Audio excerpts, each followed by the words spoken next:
টেন্সকে আমরা তিন ভাগে ভাগ করে থাকি। প্রেজেন্ট টেন্স অর্থাৎ বর্তমানকাল, পাস্ট টেন্স অর্থাৎ অতীতকাল, ফিউচার টেন্স অর্থাৎ ভবিষ্যৎকাল। প্রেজেন্ট টেন্সকে আবার চার ভাগে ভাগ করে থাকি। Present indefinite tense, present continuous tense, present perfect tense, present perfect continuous tense. একই রকমভাবে পাস্ট টেন্স এবং ফিউচার টেন্সকেও চার ভাগ করে ভাগ করা যায়। আজ আমরা প্রেজেন্ট ইনডিফিনিট টেন্স নিয়ে আলোচনা করব। কোনো কাজ বর্তমানে হচ্ছে বোঝাতে, অভ্যাসগত সত্য বোঝাতে, চিরসত্য বোঝাতে প্রেজেন্ট ইনডিফিনিট টেন্স ব্যবহার করা হয়। বাংলায় ক্রিয়ার শেষে অ, আ, হস্যই, অন্তুস্থ, এ, ওই, ও, এন, এস, আন, আই ইত্যাদি থাকে, তবে সেটি প্রেজেন্ট ইনডিফিনিট টেন্স হয়।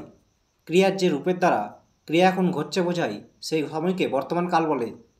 গঠন subject plus main verb plus object. Subject যদি থার্ড পারসন সিঙ্গুলার নাম্বার হয় তবে মেন ভার্বের সাথে এস বাই এস যোগ করতে হবে। চলো উদাহরণের সাহায্যে বোঝার চেষ্টা করি। আমি ভাত খাই, আই ইট রাইস। তুমি ভাত খাও, ইউ ইট রাইস। সে ভাত খায়, হি ইটস রাইস। এখানে ইটের পরিবর্তে ইটস ব্যবহার করা হয়েছে, কারণ সে হচ্ছে থার্ড পারসন সিঙ্গুলার নাম্বার, তাই ইটের সাথে এস যোগ করা হয়েছে, হি ইটস রাইস। তারা ফুটবল খেলে, they play football. Ram football খেলে, রাম প্লেস ফুটবল। এখানে প্লেস সাথে এস যোগ করা হয়েছে, কারণ Ram third person singular number, তাই প্লেস সাথে এস যোগ করা হয়েছে, রাম প্লেস ফুটবল। এই দুটোর ইংরেজি ট্রান্সলেশন কী হবে কমেন্ট বক্সে কমেন্ট করে জানাবেন।